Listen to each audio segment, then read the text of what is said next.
So finally, after so many years of working on my own game engine, I'm at that point where I am developing my first game. And I'm super excited to share with you the progress that I've made for the past 3 weeks on the game that I'm developing. So let's begin.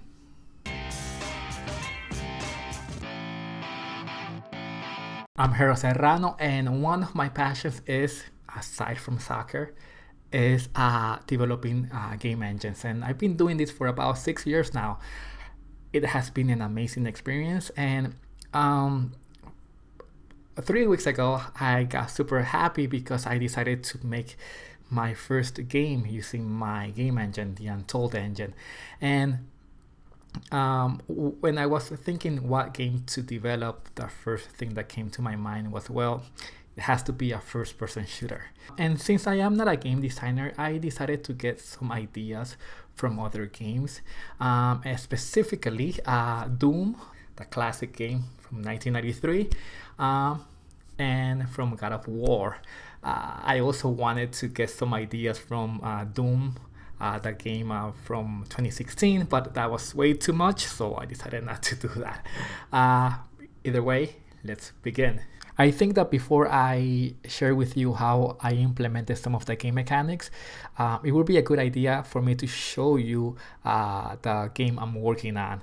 All right, so here on your screen, you should see my game.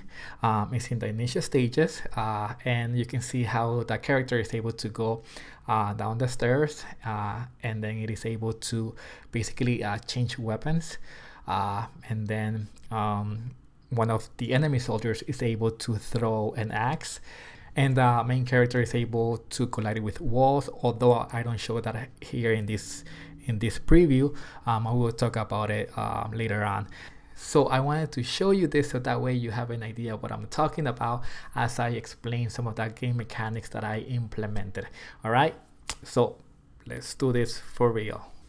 So one of the first things that caught my attention when I was playing Doom was the weapon movement. If you notice in this video, do you see how the weapon moves as the Doom guy is walking around the map? That I think is really cool, and I wonder how can I do that? And basically this is how I figured it out. So I created an animation of a soldier walking around with a gun, and how I create the whole effect of the weapon movement is that I attach the position of the weapon to follow a particular bone in the armature, more specifically the wrist bone.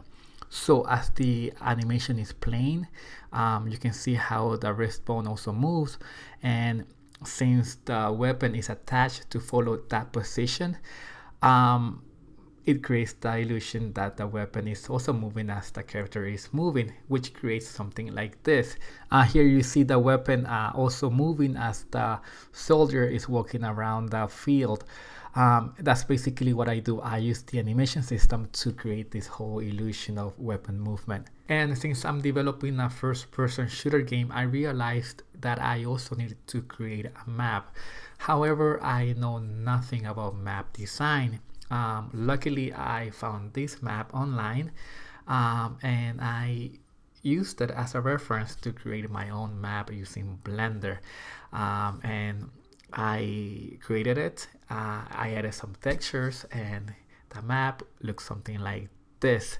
I think it looks really cool, and I like it a lot. By the way, I'm going to provide a link to the map in the description below. That way, if you are interested, you can check it out. And the second thing that I wanted to implement in my game was the same collision that happens between the Doom guy and the wall. I have always liked that effect. So I started implementing it, and how I did it was like this. What you see right here on my screen is the map that I showed you previously. And here you see the character, what I'm highlighting in yellow right here. And all what I do to detect a collision between the character and the wall is that I shoot a ray in the direction of the character movement. And if this ray that I'm highlighting hits one of the faces of the map, then I detect that as a collision. And in this instance, you can see how the ray does hit the one of the faces. However, there is one more condition that you need to apply, and that is that the intersection must happen within a particular amount of time. And if that condition is true, then you detect that as a collision. Now there is another problem.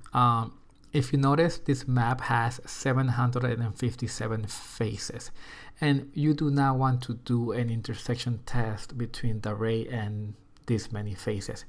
That would be very inefficient. So what I ended up doing to speed up the search between the ray and the faces is to enable an O3. And here you can actually see an illustration, a representation of the O3 that is generated by the game engine. Alright, so after implementing all of this, I was able to duplicate the same effect in my game. Basically, the game is able to detect any collision between the character and a wall. Now, one thing that has always caught my attention in games is how a character is able to go up and down the stairs. I have always wanted to know how that is implemented. It turns out it's actually quite simple, and I used the same logic that I used with a wall collision. Basically, instead of shooting a ray in the direction of the motion of the character, now I shoot a ray going downwards. And what I do is once the ray hits one of the faces of the map, I basically get the normal vector of that face, and once I have that normal vector of that face, I'm able to compute the slope, and once I have the slope, I'm able to either move the character up or down depending if it's going up the stairs or down the stairs. And here I'm showing you the character in my game going up and down the stairs. I think it's quite cool. Alright, so the next thing that I wanted to implement is when the Doom guy is able to swap guns during gameplay. I like the whole effect when it changes guns between going with between the pistol and the shotgun, and then pistol again, on and on. I like that. So I thought about it, and it turns out that the whole effect is actually very simple also. I also use the animation system in my game engine to help me accomplish that, and how I do it is basically like this. This is the animation that I'm using for at the moment when the character changes weapons, and let me play it for you. So basically what is happening is that the hand of the character goes up and down during the animation. That's all what happens. So what I do, again, I simply link the position of the weapon to follow the position of the wrist. And once the animation hits this particular keyframe right here, this is where I change weapons. That's the moment where the whole swapping happens. And then it goes up again, and at this point you as the player will be able to see the weapon show up. So it goes like this. Here you see the weapon. At the moment that you swap weapons, the animation plays, the arm goes down, the swapping occurs, and then it goes back up, and by this time the player, that means you, should see the new weapon in the hands of the player. And here you can see the result of the whole implementation. You can see how the weapons are swapped when I play the animation. Alright, so as I was implementing the game, I realized that I didn't want the enemy soldier to also be shooting a gun. I wanted it to be a little bit different, and I remember something that I liked about the game God of War. I loved how the main character would throw the axe and then recall the axe back. I liked that whole effect, and I decided to implement something similar in my game, and I was able to figure it out. It's actually quite simple, and again, I make use of the animation system to make all of this happen. Let me show you how I did it. Alright, so this is the animation that will be played whenever the character, the enemy soldier, is going to throw the axe. Alright, so the animation is very simple. It simply raises the arm of the soldier up and down, then walks, and then brings up the arm up and down back again. Alright, that's all what it does. However, at particular keyframes, it's where the whole effect happens. And in this instance, when you play the animation, the arm goes up, and as it's coming down, right at this instant is when the axe is thrown. All right, then the character walks, and then we'll bring up the arm, and at this instant, the axe is recalled. And once it hits this keyframe, at this point, the axe is again in the hands of the soldier, and then the soldier will bring up the hand back down again, and that's all what happens. That's the whole effect. And here I'm showing you the effect that I implemented. As you can see, the soldier is able to throw the axe and then recall it, and then throw it back again, and then recall it. It's quite cool. So to recap, this is what I've been working on the past 3 to 4 weeks. I was able to create the first part of the game where the character is able to go down the stairs. It is also able to change weapons. It is able to collide with walls. And also is able to throw an axe. And as you can see here in the video, I also added a lot more other animations and some particle systems that create the illusion of blood and fire and etc. I still need to work on them, but for now it will do. So that is it. This is all what I have for you today. I hope this video was somewhat informative, educational. I hope you learned something. If you already knew this, how to implement this game mechanics, that's awesome.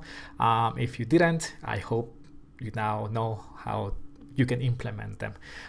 That's one thing I want to share with you. Not share with you, but tell you. You know, as a game engine developer or as a game developer, you don't have to follow what other people are doing or how they are implementing certain game mechanics. You don't have to do what they're doing. You know, just be creative. Just come up with your own ways of how to do things. That's the whole point of being an engineer or a developer. You know, that's the whole point of developing your own game engine. Don't follow the crowd. Just do your own stuff. Just do you. I'm so sure that how I implemented some of these mechanics probably are not the way that you would have implemented them. But either way, it works. It may not be the most efficient way, but it works. And you know, that's the whole point. Discovery. You make mistakes, you learn something, you come up with better ways of how to do things, and on and on and on. And that's the cool part. All right, guys, so if you haven't subscribed to my channel, please do so. Click on the notification button also, so that way you get notified whenever I have something new to share with you. And I'll see you next time.